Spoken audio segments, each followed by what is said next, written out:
This Tata claims is the slimmest LED headlight. Disc brakes on all four wheels as standard. 205 millimeters of ground clearance. Curb weight around 1400 kilos. The biggest sunroof fitted to any production car in India, measuring 1525 mm by 925 mm. This LED daytime running light, which measures 1.8 meters in length, and this connected LED tail light, which measures 1.6 meters in length, required a whole new factory to be set up for these to be made. After a long wait, Tata Motors has finally launched the reborn Sierra. We've had to wait a really long time for this, but it's finally here, and we have a price, a starting price, remember, of 11,49,000 rupees ex-showroom for the entry-level Sierra. But in this video, I'm not going to talk about the styling and the design. I'm not going to talk about the interior space because we've already covered that on November 15. You can check out that video by clicking on the link in the description. In this video, what we're going to be looking at is everything we did not know up until now. That includes the engine. Wait, I'll tell you more about the powertrain options. I'll tell you about the variant lineup, and I'll tell you a few other interesting details. But before we begin this video, make sure you subscribe to Car and Bike and hit the bell icon so you're notified every time we come out with a new video. Now, come, let's take a look at the engine bay of the new Sierra. So over here, you will see this is labeled Hyperion. And the reason for that is this is Tata's brand new 1.5 litre TGDI engine. Tata Motors had showcased this in 2023, but it's finally made it to a production vehicle now. This is a completely in-house engine which Tata has developed, and this, as the name suggests, employs turbocharging and direct injection. Power figures for this engine are 158 bhp and torque is 255 Newton meters, which is comparable to what you get with the Hyundai Creta as well as the Kia Seltos. Interestingly, there is also a naturally aspirated version of this very engine, the 1.5 litre 4-cylinder engine, which you will find in the entry-level Sierra.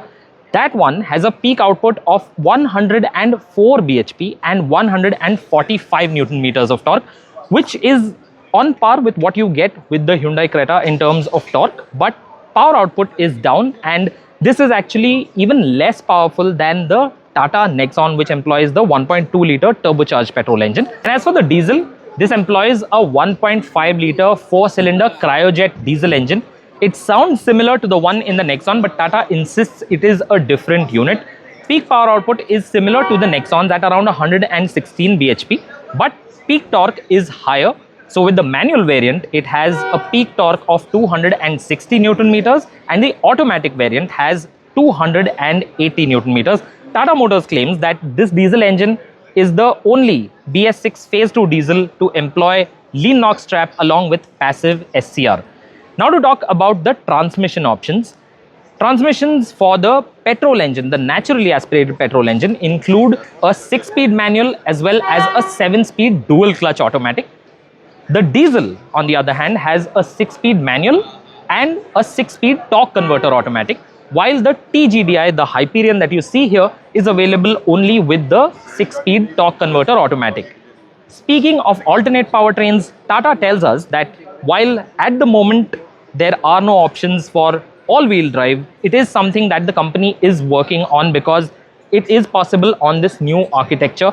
The Sierra, interestingly, is not based on Atlas or any other existing Tata platform. It uses what Tata has coined Argos. So this is a completely new platform is what Tata tells us. It enables the company to make this car bigger, wider, and liberate more interior space.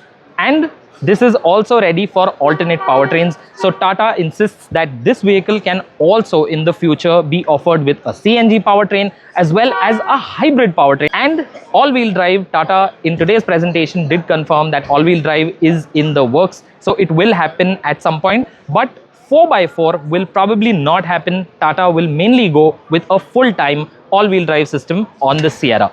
Now to quickly talk about the variants. The lineup starts with Smart, then it progresses to Pure, then there's Adventure, and then there's Accomplished.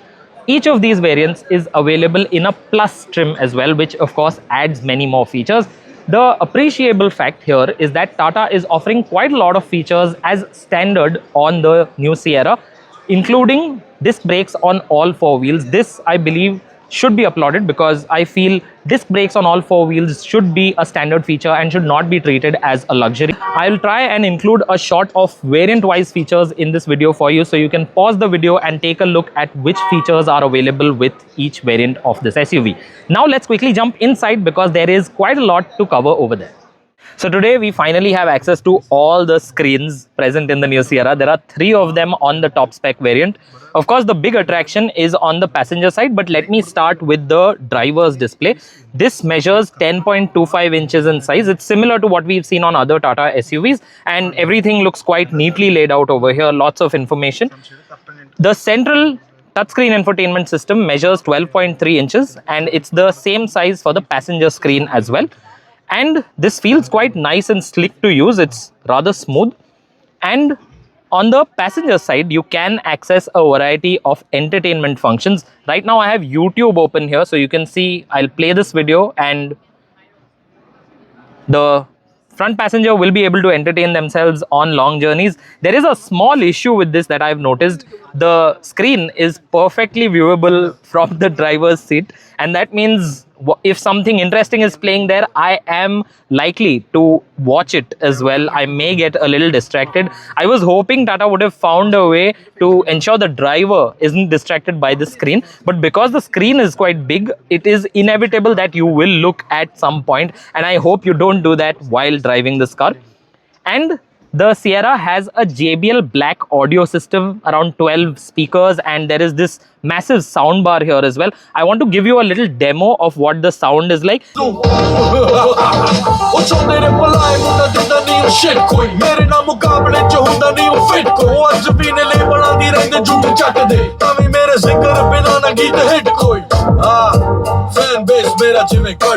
And to touch upon a few other functions in here, the sunroof that you see at the back, we took a look at it the other day, but we didn't know what it was like in terms of size. Now Tata has told us that this is the largest openable sunroof. All sunroofs are openable, but this one is the biggest fitted to any production car in India, and it does feel like that.